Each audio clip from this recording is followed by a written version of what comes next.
안녕하십니까, 김용일 목사입니다. 오늘은 내 떡을 물 위에 던지라, 내 떡을 물 위에 던지라, 이런 제목으로 하나님 말씀 함께 나누도록 하겠습니다.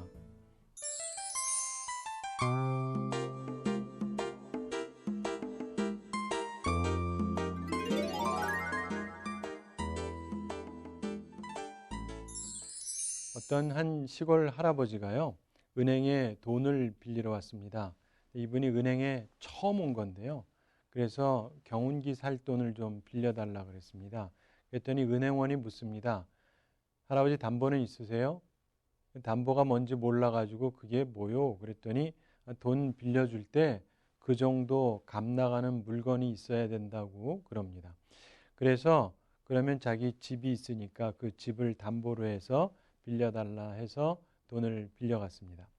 그리고 이제 가을이 돼가지고 추수를 하고 나서 할아버지가 이제 돈을 갚으러 왔습니다. 은행원이 묻습니다. 이 추수 다 끝나셨는데 돈 많이 버셨겠네요. 그랬더니 할아버지가 많이 벌었다 그럽니다. 은행원이 묻습니다. 그러면 돈 많이 남으셨을 텐데 그 돈 어떻게 하실 건가요? 그랬더니 그 할아버지가 그럽니다. 그거 뭐 땅에 묻으려고 그런다고. 그랬더니 은행원이 할아버지 그걸 왜 땅에 묻으세요? 그러지 마시고요. 우리 은행에다가 예금하세요. 그랬습니다. 그랬더니 할아버지가 예금이 뭐요? 예금이 뭔지 또 몰라서 물어봤습니다. 그랬더니 이 은행원이 얘기합니다. 그거요. 그 은행에다가 돈 맡겨두는 겁니다. 그랬더니 할아버지가 그러더랍니다. 그래? 그러더니 은행원한테 묻더랍니다. 그런데 담보는 있어? 은행에서도 우리한테 뭐 빌려줄 때 담보를 요구하는 것처럼 우리도 주면 당신은 담보 있냐? 이렇게 했다는 건데요.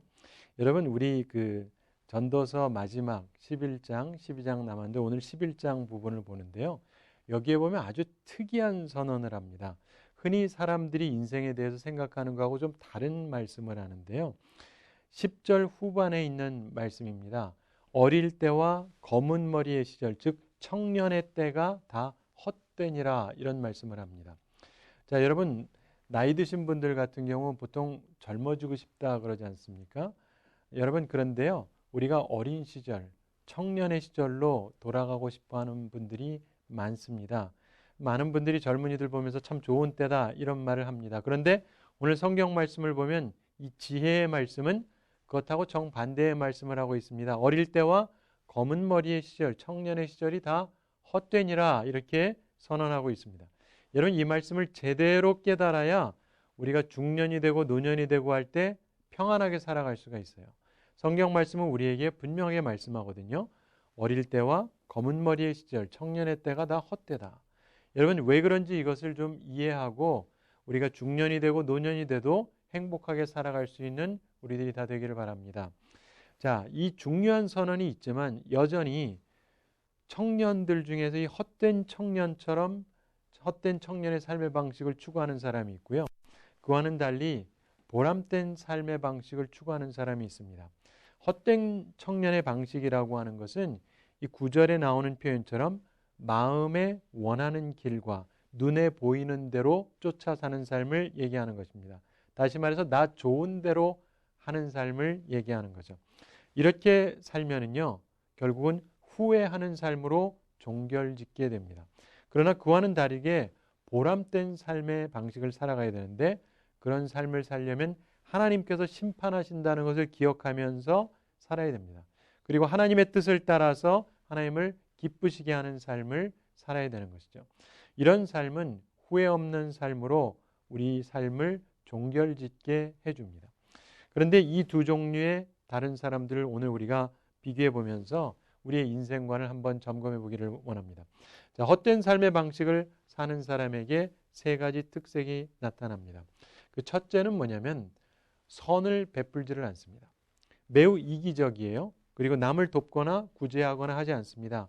모든 것을 손익계산에 따라서 하는 것이죠. 그래서 당장 나한테 유익이 없으면 그냥 쉽게 악으로 대합니다. 두 번째로 헛된 청년의 방식을 살아가는 사람은 불성실하게 살아갑니다. 자기 좋을 대로만 살아가는지라 자기에게 주어진 일을 성실하게 하지 않습니다. 자기 하고 싶은 대로 이런저런 핑계 대면서 불성실하게 살아가는 것이죠. 헛된 청년의 방식을 따라가는 사람의 세 번째 특징은 근심입니다. 걱정이 많아요.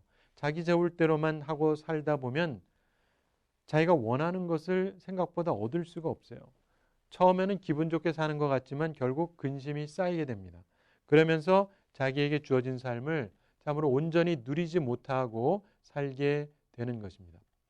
자, 우리가요, 젊음을 너무 부러워할 이유가 없습니다. 왜 그러냐면 어릴 때하고 이 청년의 때, 검은 머리의 때가 헛되기 때문입니다. 왜냐하면 그때는 대부분의 사람들이 철이 없어서 헛된 방식으로 살아가요. 그래서 내 멋대로 살아가는 걸 좋아합니다. 그런데 사람이 좀 나이가 들면서 철이 들죠. 그러면서 헛된 젊음의 방식을 버리게 됩니다. 그런데 어떤 사람은 나이가 들어도 그 어릴 때의 그 마음을 못 버리는 사람이 있어요. 자기 멋대로 하고 싶은 마음. 그래서 중년이 돼서도 자기 멋대로 하려고 그러고 노년이 돼서도 자기 멋대로 하려고 그러고 이렇게 살면 인생이 정말 허무하게 되는 것입니다. 여러분 어렸을 때는 좀 몰라서 철이 없어서 그렇다 치고 나이가 들면 제대로 살아야 되는데 계속 헛된 추구를 하면서 살아가니까 더더욱 허무해지게 되는 것입니다. 그래서 오늘날 너무나 많은 사람들이 나이가 들면서 오히려 허무하게 살아가는 경우가 많은 것이죠. 그런데 우리가 보면 좀 드물기는 하지만 나이가 들면 들수록 오히려 더 행복하게 사는 사람도 있습니다. 보람된 삶의 방식을 추구하는 사람들은 그게 가능하거든요. 이 보람된 삶의 방식을 사는 사람은요, 기본적으로 하나님께서 세상을 심판하신다는 걸 항상 기억하면서 살아갑니다. 오늘 본문 9절의 말씀 아주 중요한 말씀입니다. 청년이여 내 어린 때를 즐거워하며 내 청년의 날들을 마음에 기뻐하여 마음에 원하는 길들과 내 눈이 보는 대로 행하라. 그러나 하나님이 이 모든 일로 말미암아 너를 심판하실 줄 알라. 이렇게 말씀합니다. 헛된 청년의 방식, 나 좋은 대로 사는 것, 이것은 자유인데 그러나 심판이 있다는 것이에요. 그래서 그렇게 살지 말라는 것입니다.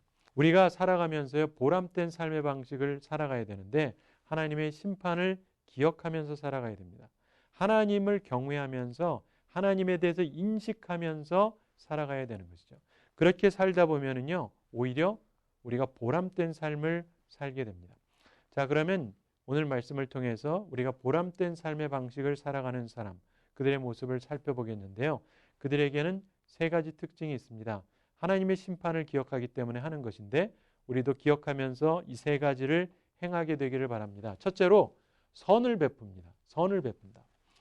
오늘 본문 1절부터 5절에 그 내용이 쭉 나옵니다. 하나님께서 우리가 한 것을 선악간에 심판하신다는 걸 기억하면서 보람된 삶을 살려면 반드시 우리가 선을 베풀게 됩니다. 선을 베푼다라고 하는 것은요, 본문에서 세 가지 차원에서 보다 깊이 있게 설명을 하는 것입니다. 나의 떡, 나의 식물을 물 위에 던지는 것, 이것이 선한 것인데 이것은 뭐냐면요, 계산하지 않는다 이겁니다. 선을 베푸는데 계산 튕겨서 하는 게 아니라 계산하지 않고 선을 베푼다, 이런 의미예요. 오늘 보면 1절에 보면 너는 내 떡을 물 위에 던지라. 여러 날 후에 도로 찾으리라. 이렇게 말씀합니다. 이 떡, 식물, 이걸 물 위에 왜 던집니까? 이건 불합리한 일이잖아요. 이 말은 무슨 말이냐면 선을 행하는데 계산하지 말라는 겁니다. 뭐 꼭 합리적이어야만 되는 게 아니라 좀 불합리해 보인다 할지라도 선을 행하라는 거예요. 계산하지 말고. 그리고 그렇게 하면 여러 날 후에 도로 찾을 것이다. 금방 뭐가 오진 않는다 할지라도 시간이 흐르면 필연적으로 좋은 결과를 얻게 될 것이라는 것입니다. 어떤 성서학자들은 식물을 물 위에 던지는 것을요, 무역하는 것으로 해석하는 분들도 있습니다. 여러분 잘 아시는 대로 요즘은 많이 안전해졌지만 예전에 상업적으로 배를 통해서 무역한다는 것 위험한 일이었습니다. 그러나 대신에 유익은 굉장히 큰 거였죠. 마찬가지로 선을 행하는 것이 하나의 모험적인 것이라는 겁니다. 그래서 무역을 하듯이 모험적으로 하라는 것이죠. 이 유대인들이 갖고 있는 잠언 중에 이런 말이 있습니다. 가지고 있는 것은 모두 잃어버린다. 주는 것이 남는 것이다. 이런 말이 있습니다. 일리가 있죠. 구제하는 것, 남을 돕고 선을 베푸는 것, 이게 결국 좋은 것이라는 것입니다. 터키에 이 본문하고 비슷한 교훈이 있는데요. 선을 행하고 그것을 물에 던져라. 물고기가 그것을 몰라주면 하나님께서 알아주신다. 이런 잠언이 있답니다. 여러분, 예수님께서도요, 구제할 때 오른손이 하는 것을 왼손이 모르게 하라고 하셨습니다. 그렇게 하면 은밀하게 보시는 하나님께서 갚아주실 거라고 말씀하셨습니다. 선을 행하는 것은 첫째 차원, 계산하지 않고 선을 베푸는 것입니다. 선을 행하는 것에 둘째 차원이 있는데 7이나 8에게 나누어 준다는 것입니다. 오늘 보면 2절에 보면 7에게나 8에게 나눠 줄지어다. 무슨 재앙이 땅에 임하는지 내가 알지 못하느니라, 이렇게 말씀합니다. 보람된 삶의 방식을 사는 사람은요, 선을 행하는데 한 번만 하는 게 아니고요, 여러 가지 선을 행한다는 겁니다.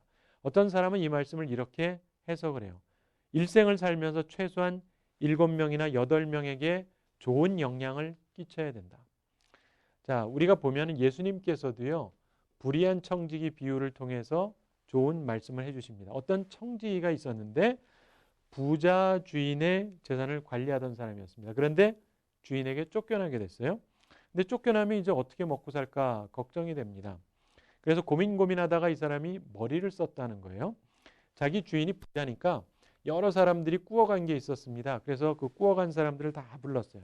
그리고는 기름을 100말 꿔준 사람에게 증서를 고쳐 쓰라. 그걸 50으로 써라. 이렇게 고쳐 쓰게 했습니다. 밀 100석을 꾸어간 사람한테는 80으로 고쳐 써라. 이랬습니다. 이렇게 막 고쳐요. 그리고 보냅니다. 아무런 영문도 모르는 사람들이 와서 느낌이 어떻겠어요? 여러분, 뭐 은행이나 또는 뭐 크레딧 카드 빚이 여러분이 있는데 오라 그래가지고 반 깎아준다. 그럼 기분 나쁠 사람 없죠? 고마운 일이잖아요. 자기 빚을 그냥 팍팍 깎아주니까 사람들이 기분이 좋죠. 근데 이 청지기가 생각했던 것은 뭐냐면 자기가 그 자리를 뺏긴 다음에 저 사람들이, 나한테 도움받은 사람들이 자기 집으로 자기를 영접할 거다, 이렇게 생각을 했던 것입니다. 그런데 이건 비유거든요. 그 주인이 나중에 그 얘기를 듣고 내가 그래도 참 지혜롭게 했다라고 오히려 칭찬했다, 이런 말씀을 예수님께서 하셨습니다. 이건 비유인데 예수님께서 이 말씀을 왜 하셨느냐? 우리는 모두 하나님의 청직입니다. 물질도 내 게 아니에요. 생명도 내 게 아닙니다. 자녀도 내 것이 아닙니다. 전부 하나님의 것이죠. 그런데 청지기도 쫓겨날 때는 그것에 대해서 계산해야 되잖아요. 그런데 우리는 어때야 되느냐? 우리에게 주어진 재산, 뭐 내 것도 아닌데 이거 가지고 내가 부들부들 떨면서 잡고 있어봐야 내 인생에 도움될 것 아무것도 없다는 겁니다. 무슨 말이냐? 내가 도울 수 있을 때, 내가 할 수 있을 때, 내가 그 자리에서 쫓겨나면 아무것도 못하잖아요. 즉 내가 남을 도울 수 있을 때, 내가 아직 선을 베풀 힘이 있을 때 선을 베풀라는 겁니다. 우리가요, 인생에서 항상 선을 베풀 수 있는 위치에 있지를 않아요. 할 수 있을 때 최대한으로 여러 사람에게 유익을 주는 삶을 살아야 되는 것입니다. 선을 행하는 것의 둘째 차원은요, 환경을 극복하는 것입니다. 오늘 보면 4절에 보면은 풍세를 살펴보는 자는 파종하지 못할 것이요 구름만 바라보는 자는 거두지 못하리라 라고 말씀하는데요. 남을 돕지 않아야 될 이유는 얼마든지 있습니다. 바람이 불 것 같으면은요, 뭘 심지 못한다는 거예요. 오늘 비 오지 않을까? 그러면 뭘 못한다, 이 말입니다. 남을 돕지 않을 이유를 찾으려면요, 얼마든지 있어요. 근데 항상 그런 생각만 하는 사람은 선행을 할 수가 없어요. 우리 보람된 삶의 방식은 무엇보다도요, 선을 행하는 겁니다. 자, 보람된 삶의 방식을 사는 사람의 두 번째 특징이 있는데 자기 일에 성실하다는 거예요. 자기 일에 성실하다. 오늘 본문 6절에 보면은 너는 아침에 씨를 뿌리고 저녁에도 손을 놓지 말라. 이것이 잘 될는지 저것이 잘 될는지 혹 둘이 다 잘 될는지 알지 못함이니라, 이런 말씀을 합니다. 이 말씀의 의미는 뭐냐면 성실하게 살라는 것이죠. 보람된 삶의 방식을 사는 사람의 세 번째 특징은 즐거움입니다. 삶 속에서 즐거움을 가지고 살아갑니다. 여러분도 즐거워하면서 사시게 되길 바랍니다. 오늘 본문 7절 후반하고 8절 초반에 보면은 눈으로 해를 보는 것이 즐거운 일이로다. 사람이 여러 해를 살면 항상 즐거워할지로다 이런 말씀을 합니다. 보람된 삶의 방식을 사는 사람은요, 즐거워하면서 삽니다. 오늘 보면 10절 초반에서도 그런즉 근심이 내 마음에서 떠나게 하며 이런 말씀을 합니다. 살아가다 보면은요, 형통한 날도 있고 곤고한 날도 있습니다. 좋은 날도 있고 나쁜 날도 있어요. 그러나 항상 즐거움을 소유하고 살아가는 것이죠. 여러분, 형통한 날에는 즐거워하고 곤고한 날에는 생각하면서 주어진 삶을 즐겁게 살아가야 되는 겁니다. 특별히 8절 중반에서 그러나 캄캄한 날들이 많으리니 그 날들을 생각할지로다 이런 말씀을 합니다. 살아가다 보면은요, 캄캄한 날이 많습니다. 안 좋은 날이 많아요. 따라서 최대한 형통한 날에는 즐거워하셔야 돼요. 그리고 곤고한 날에 깨달음을 얻어야 됩니다. 그래서 마음 깊숙한 곳에서부터 나오는 즐거움을 가지고 살아가야 되는 것이죠. 어떤 양을 치던 목자가 있었습니다. 근데 이 사람은 참으로 항상 기뻐하며 범사에 감사하는 삶을 살던 사람이었습니다. 근데 하루는요, 자기 양 한 마리가 새끼 2마리를 낳습니다. 형통한 날이죠. 좋은 날이었습니다. 그래서 굉장히 기뻐했습니다. 그런데 난지 얼마 되지 않아서 양 새끼 1마리가 그만 죽었습니다. 곤고한 날이죠. 안 좋은 날. 그러나 이 목자는 남은 양 새끼의 건강을 위해서 오히려 잘 됐다 이렇게 생각을 했습니다. 그런데 불행하게도 남아있는 그 새끼마저 죽었습니다. 곤고한 날이 또 찾아온 거예요. 그러나 이 목자는 에휴, 그래도 어미 양의 건강을 생각하면서 여전히 잘 되었다 이렇게 생각을 했습니다. 그런데 웬걸 그 어미 양이 또 죽었어요. 3번이나 연속되는 이 곤고한 날이었습니다. 그런데 이 목자는 또 이렇게 곤고한 날 이렇게 생각을 했습니다. 내 보살피는 손이 남아있는 양들에게 더 많이 미쳐서 잘 자라게 됐으니까 잘 됐다. 이렇게 생각했다는 거예요. 그러면서 기쁨을 잃지 않았다는 겁니다. 여러분 항상 기쁨을 가지고 살아가시게 되기 바랍니다. 특별히 오늘 말씀을 마치기에 앞서서 꼭 생각을 해봐야 될 것이 있습니다. 3절을 잠시 보겠는데요. 3절에 보면 구름에 비가 가득하면 땅에 쏟아지며 나무가 나무로나 북으로나 쓰러지면 그 쓰러진 곳에 그냥 있으리라. 이 말씀은요, 사람에게 임하는 우연과 시기, 즉 재앙의 때가 있다는 걸 얘기하는데요. 우리에게 갑작스럽게 태풍이 몰아치면 모든 것을 잃을 수 있는 것처럼 사람은 누구나 한번 크게 쓰러지면 스스로 일어날 수 없다 이런 얘기입니다. 나무가 아무리 튼튼해도 쓰러지면 자기 힘으로 못 일어나잖아요. 그런데 이 말씀을 생각하면서 성경에 나오는 욥의 경우를 우리가 잠시 생각해 볼 필요가 있습니다. 여러분 잘 아시는 대로 욥은 보람 있는 삶을 사는 사람이었습니다. 그런데 이 사람은 하나님을 경외하고 하나님의 심판을 생각하면서 항상 선을 행하고 살아가던 사람이었죠. 근데 이 사람이 큰 고난을 당했습니다. 모든 재산을 잃었어요. 그런데 이후에 다시 일어나서 2배로 복을 받은 사람이었습니다.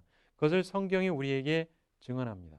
여러분도 욥처럼 어려움을 당했을 때, 재난을 당했을 때 다시 일어나서 2배 이상의 복을 받기를 원한다면 욥의 모습을 잠시 생각해 볼 필요가 있습니다. 욥은요, 그가 잘 살 때 정말 철저하게 선을 베풀면서 살았습니다. 여러분 중에 지금 잘 살고 계시는 분이요, 있을 때 선을 베푸시기 바랍니다. 욥은요, 욥기 29장 11절에 보면 귀가 들은즉 나를 위하여 축복하고 눈이 본즉 나를 위하여 증거하였다 이런 말씀을 합니다. 왜냐? 부르짖는 빈민, 도와줄 자 없는 고아를 건졌다라고 얘기합니다. 이렇게 사는 사람 흔하지 않지 않습니까? 욥이 얼마나 남을 잘 도왔는지요. 망하게 된 사람도 욥을 위해서 축복을 빌었다고 얘기합니다. 엄청난 이야기예요. 세상에 망하게 된 사람조차도 그 사람을 축복해주는 이런 사람이었다. 그리고 과부의 마음이 욥으로 인해서 기뻐 노래했다고 얘기합니다. 외로운 과부의 마음에 기쁨을 줬다는 거예요. 그리고 앞을 못 보는 사람, 이런 사람을 위해서 눈도 되어주고 제대로 걷지 못하는 사람을 위해서 그의 발이 되어주기도 하고 가난한 사람의 아버지가 되어주기도 하고 잘 모르는 사람이지만 그를 위해서 사실을 밝혀주었다는 겁니다. 그야말로 그는 자기 식물을, 자기 떡을 물 위에 던지는 사람이었고 7이나 8에게 나눠주던 사람이었다는 것입니다.